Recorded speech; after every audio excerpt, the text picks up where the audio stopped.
Le raï est un genre musical né en Algérie, profondément ancré dans son histoire sociale, culturelle et populaire. Contrairement aux idées reçues, le raï n'est ni un courant recent ni une musique importée, il est l'expression directe des réalités algériennes, en particulier de l'ouest du pays, et constitue aujourd'hui un patrimoine culturel algérien reconnu dans le monde entier. Origine du raï, une naissance dans l'ouest algérien.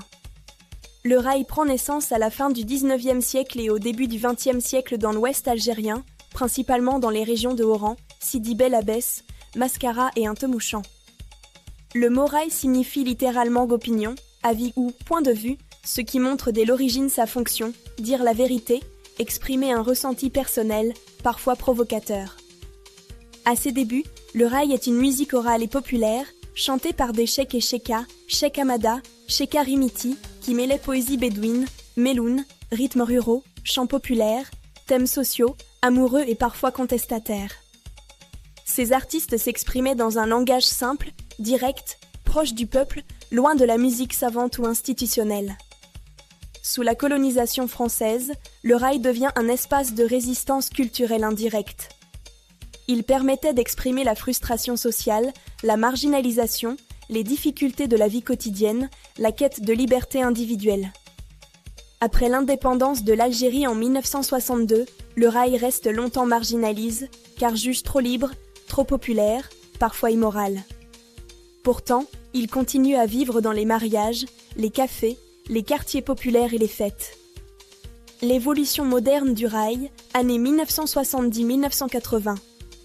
Dans les années 1970 et surtout 1980, une nouvelle génération transforme le raï traditionnel en raï moderne. Les cheikhs deviennent des chebs, jeunes, introduisant des instruments modernes, synthétiseurs, guitares électriques, des influences funk, rock et reggae, une production plus urbaine. C'est à cette période que le raï explose à l'international avec des artistes algériens devenus des icônes mondiales, notamment Cheb Khaled, Cheb Mami, Cheb Asni et Rachid Taha. Ces artistes en chantent en arabe algérien, parlent des réalités algériennes, exil, amour, injustice, jeunesse, et ont toujours revendiqué l'origine algérienne du raï. Oran, capitale historique du raï. La ville de Oran est universellement reconnue comme la capitale du raï. Elle a vu naître, grandir et s'exporter ce genre musical. Festivals, studios, radios locales et scènes populaires ont fait d'Oran un véritable laboratoire musical du raï.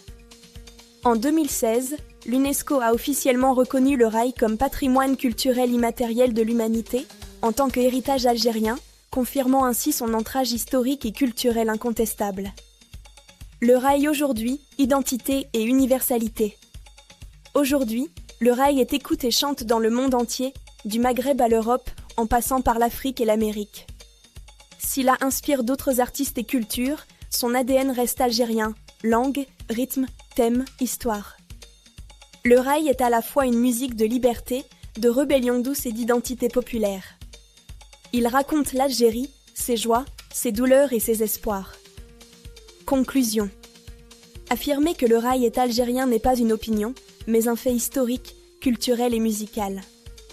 Né dans l'ouest algérien, forge par le peuple, porte par des artistes algériens et reconnu par les institutions internationales, le raï est un symbole vivant de l'Algérie. Il continue d'évoluer, mais sans jamais perdre ses racines.